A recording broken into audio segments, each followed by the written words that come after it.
Hi friends, அஸ்ஸலாமு அலைக்கும். Welcome back to my channel. So எல்லாத்துக்கும் ஈத் முபாரக். ஸோ நம்மளுக்கு நாளைக்கு ஈத் முபாரக் இல்லையா?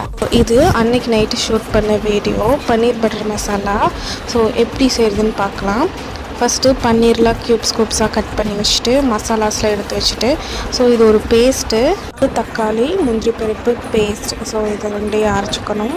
இப்போது பட்டர் போட்டுட்டு ஒரு பேனில் நம்ம மிளகாத்தூள் மஞ்சள்தூள் இது மட்டும் ஆட் பண்ணி மிக்ஸ் பண்ணிவிட்டு, அதுக்கப்புறமா நம்ம ஆனியனை கொஞ்சம் பெருசாக ஒன்று கட் பண்ணி வச்சுக்கணும் அண்ட் குட்டியாக ஒன்று கட் பண்ணி வச்சுக்கணும். ஸோ இதை நல்லா கோல்டன் ப்ரௌன் கலரில் வதக்கிக்கணும். ஸோ அதை எடுத்து வச்சுட்டு இதே பேனில் பட்டர் 1 டேபிள் ஸ்பூன், ஆயில் ஒரு 2 டேபிள் ஸ்பூன் ஆட் பண்ணிவிட்டு, வெங்காயம் தக்காளி இதெல்லாம் ஆட் பண்ணிவிட்டு, சீரகத்தூள் மிளகாத்தூள் கொத்தமல்லி இதெல்லாம் ஆட் பண்ணி நல்லா மிக்ஸ் பண்ணிவிட்டு, சால்ட் கரெக்டாக இருக்கான்னு பார்த்துக்கோங்க. ஒரு டம்ளர் தண்ணி ஊற்றி நல்லா கொதிக்க வச்சதுக்கப்புறம் நம்ம ஆட் பண்ணிக்கணும் பன்னீர் வெங்காயத்தையும். ஸோ ஃபைனலாக டெக்கரேஷனுக்கு கொத்தமல்லி தழை கஸ்தூரி மேத்தி சீஸ் பட்டர்லாம் மிக்ஸ் பண்ணிவிட்டு சர்வ் பண்ணிங்கன்னா சூப்பராக இருக்கும்.